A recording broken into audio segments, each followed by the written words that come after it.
नमस्कार। YouTube channel maths era and civil engineering by RP Vyas एवं Teachmint app की ओर से मैं आरपी व्यास यानी राजेंद्र भैया ji diploma second year third semester civil branch के उन सभी स्टूडेंट्स का हार्दिक स्वागत एवं अभिनंदन करता हूं जिनको सब्जेक्ट कोड CE3003 यानी कि मैकेनिक्स ऑफ मटेरियल्स में अच्छी तैयारी करके A+ ग्रेड लेके आनी है। ये अभी चल रहा है यूनिट 2 जिसमें वीडियो नंबर होगा ये 8वां। इसके पहले 7 वीडियो हो चुके हैं और कंपोजिट सेक्शन पे सवाल चल रहे हैं संगठित या संयुक्त खंड पर, और उस पे ये क्वेश्चन का छठा प्रकार है कंपोजिट सेक्शन पे टाइप 6। मैंने अलग अलग प्रकार में बांटा है इस कैटेगरी के अंदर, और ये आखिरी टाइप है इन कंपोजिट सेक्शन। उसके बाद सवाल नहीं बनते हैं, जितने प्रकार के सवाल बन सकते हैं मैंने सारे ले लिए हैं। इस वीडियो में आपको जो दिखाया जा रहा है लास्ट टाइप 6 है कि नॉर्मली कंपोजिट सेक्शन में 2 रजिस्टिंग एरियाज होते हैं, इसमें 3 है। देखिएगा ये length L1, length L2, length L3, 3 अलग अलग लंबाइयों की रॉड्स हैं। ये rod number 1, rod number 2, rod number 3। कोई जरूरी नहीं कि लेंथ अलग अलग हो, मैंने तो ये आपको समझाने के लिए अलग कर दी है। एक भी हो सकती है, सेम लेंथ भी हो सकती है। ये 3 रॉड्स हैं 1, 2, मैंने बाकायदा नंबरिंग दे रखी है इनको, देखिएगा नंबर 1, नंबर 2, नंबर 3। वैसे मेरी आदत है कि जिसका यंग्स मॉडुलस सबसे ज्यादा होता है उसको मैं 1 कहता हूँ, उससे कम वाले को 2, सबसे कम वाले को 3। आप ऐसा कर सकते हैं न्यूमेरिकल्स के अंदर। लंबाई मैंने L1, L2, L3। अब क्या है कि हमने अक्षीय बल लगाया V applied an axial force of capital P। देख सबको कैपिटल P फोर्स ये बार क्यों लग रहा है ऐसे P। अब जब हम कंपोजिट सेक्शन पर फोर्स लगाते हैं, ये कंपोजिट सेक्शन जो है इधर भी देखिए फिक्स से बोला, इधर भी देखो फिक्स से बोला है, यानी जब इसमें एक्सटेंशन होगा सब बराबर होगा ऐसा माना जाता है। यानी लंबाई तो अलग अलग है इनकी, लेकिन जब खींचेंगे ना कंपोजिट सेक्शन को तो सब में जो चेंज इन लेंथ होगा वो बराबर होगा। ये कंपोजिट सेक्शन की खास बात होती है, चेंज इन लेंथ बराबर होता है। यानी कि डेल्टा L1 बराबर डेल्टा L2 बराबर delta L3। Change in length in 1 is equal to change in length in 2 is equal to change in length in 3। ऐसा होता है। और ये कंपोजिट सेक्शन के अंदर जो 3 रॉड्स हैं, ये तीनों मिलकर ही सारा भार सहन करती है। जैसे हमने बाहर से फोर्स लगाया है, सपोज करो 100 किलो न्यूटन, तो ये तीनों मिलकर 100 किलो न्यूटन को सहन करेगी। अगर हम माने कि हमने लगाया यहाँ P फोर्स, तो इसमें जो फोर्स उत्पन्न हुआ नंबर 1 वो P1 हुआ। देखिए लिखा ना, ये देखिएगा P1, इसमें P2 और इसमें P3। इधर भी देख सकते हैं P1, P2, P3। ये P1 क्या है? इट इज रेजिस्टिंग फोर्स, प्रतिरोधी बल है ये। हम फोर्स लगाते हैं आउटसाइड, रेजिस्टेंस होता है इनसाइड, हमेशा ऑपोजिट होता है फोर्स के। अब बैलेंस होने के लिए आप इधर देखें चाहे उधर देखें, एक ही बात है। बैलेंस होने के लिए ये तीनों फोर्स लग रहे हैं राइट हैंड साइड में, P1, P2, P3। ये तीनों जुड़ जाएंगे, P1 plus P2 plus P3 is equal to ये अकेला P हो जाएगा। इधर देखेंगे तो ये P1, P2, P3 लेफ्ट में है, अकेला P राइट में। तो for equilibrium P1 plus P2 plus P3 बराबर P होगा डेफिनेटली। हमको पूछा गया कि small P1, small P2, small P3 क्या होंगे, what is the value of, what are the values of stresses in first, second and third rod। अब जानते हैं ना कि फोर्स जो होता है स्ट्रेस इंटू एरिया होता है, तो capital P1 is equal to small P1 into A1, small P2 into A2, small P3 into A3 is equal to capital P। आपको क्वेश्चन में A1, A2, A3 दिए होंगे, कैपिटल P भी आपको दिया होगा, तो आपके पास small P1, small P2, small P3 में इक्वेशन आ जाएगी।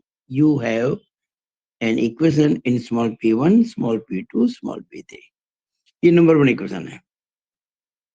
नाउ अब देखिएगा इन कंपोजिट सेक्शन हम क्या लिख सकते हैं, इन composite section delta L1 is equal to delta L2, change in length of rod 1 is equal to change in length of rod 2। और आप जानते हैं ना डेल्टा का फॉर्मूला क्या होता है, स्मॉल पी एल अपॉन ई, स्ट्रेस इनटू लेंथ अपॉन ई। तो 1 के अंदर स्ट्रेस तो P1 है, लेंथ L1 है और रेंज मॉडुलस E1 है, तो P1 L1 अपॉन E2 और 2 के अंदर P2 L2 अपॉन E2। अब हम क्या करेंगे, स्मॉल P2 वैल्यू निकालेंगे in terms of P1। We will find the value of small P2 in terms of small P1। कैसे, P2 इज इक्वल टू, ये P1 है, बाकी सब इधर लेके आएंगे तो E2 अपॉन E1 हो जाएगा, और L1, ये L1 उधर पहले से ही है, ये L2 इधर अपॉन में आ जाएगा, L1 अपॉन L2। अब यहाँ देखिए आपको स्मॉल P1 तो अननोन है, लेकिन E1, E2, L1, L2 सब पता है आपको। कहने मतलब आपने स्मॉल P2 वैल्यू निकाल दी in terms of small P1। हो सकता है कि आप ऐसे निकालें सॉल्व करने से, P2 इक्वल टू 0.81 P1 या P2 इक्वल टू 0.729 P1, इस प्रकार से। यानी आपको P2 की वैल्यू P1 के पदों में मिल गई। You got the value of small P2 in terms of P1। इसी तरह से हम अभी मैंने क्या किया था, डेल्टा L1 बराबर डेल्टा L2। अब मैं करूंगा डेल्टा L1 बराबर डेल्टा L3, डेल्टा L1 बराबर डेल्टा L3, ताकि यहां तो मैंने क्या किया, 2 को 1 में चेंज किया, यहाँ मैं 3 को 1 में चेंज करूंगा। यहाँ लिख सकता हूँ सिमिलरली, यहाँ देखिए ऐसे सिमिलरली, इसी तरह से जैसे ये काम किया ना, जैसे ये वाला काम किया मैंने, सिमिलरली इसी तरह से delta L1 is equal to delta L3, यानी P1 L1 upon E1 is equal to P3 L3 upon E3। इस बार P3 निकालेंगे, P1 तो पहले से ही है यहाँ पे, ये इधर जाएगा E3 अपॉन E1 हो जाएगा, और वो L1 पहले से था, इधर L1 अपॉन L3 हो जाएगा। तो E1 E3 L1 L3 पता है, सब कुछ पता है, P3 की value in terms of P1 आ जाएगी। हो सकता है कि आप निकाल लें P3 इक्वल टू 0.67 P1 या P3 इक्वल टू 0.885 P1, कुछ भी आ सकता है, वो तो depend upon L1 L3 E1 E3, E1 E3 L1 L3 भी डिपेंड करता है। अब आपको P3 की value in terms of P1 मिल गई, ये नंबर 3 इक्वेशन। अब क्या करेंगे, नंबर 2 से P2 की वैल्यू P1 की टर्म्स में, और नंबर 3 से P3 की वैल्यू P1 की टर्म्स में, ये आपने नंबर 1 में लिख दी, ये आपने नंबर 1 डाल दिया, बिल्कुल लिखा ना मैंने। From 2 and 3, from 2 and 3 put the values of P2 and P3 in 1। P2 की वैल्यू यहाँ से, P3 वैल्यू यहाँ से रखेंगे 1 के अंदर, एंड फाइंड P1। क्योंकि जो आपने यहाँ पे 1 के अंदर P1 तो खैर आपको अननोन है ही है, A1 एरिया पता है आपको, ये जो P2 है स्मॉल P2, उसी जगह लिखूंगा मैं small P1 into E2 upon A1 into L1 upon L2।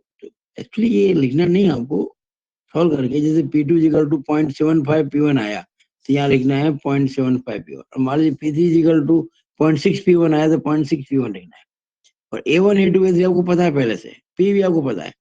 अब आपको अननोन रहेगा केवल P1, क्योंकि यहाँ P1 आ रहा है ना अननोन, और याद हो इनमें P1 यहाँ भी आ रहा है, P1 यहाँ भी आ रहा है, P2 में भी P1 आ रहा है, P3 में P1 आ रहा है, तो P1 अननोन रहेगा आपका, और वो निकल जाएगा पॉइंट P1, डेफिनेटली निकल जाएगा। और जैसे ही ये P1 निकलेगा, आप इक्वेशन 2 में P1 की वैल्यू पुट करेंगे तो P2 आ जाएगा, और इक्वेशन 3 में P1 की वैल्यू पुट करेंगे तो P3 आ जाएगा। यहाँ से P2 आ जाएगा, वहां से P3 आएगा, और P1 आपको यहाँ से निकलेगा। P1 निकला आपको इक्वेशन 1 से,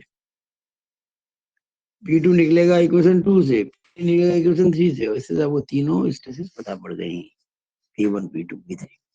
आपको क्वेश्चन में L1 L2 L3 E1 E2 E3 A1 A2 A3 P सब कुछ गिवन होंगे, तो मैंने आपको समझाने की पूरी कोशिश की है।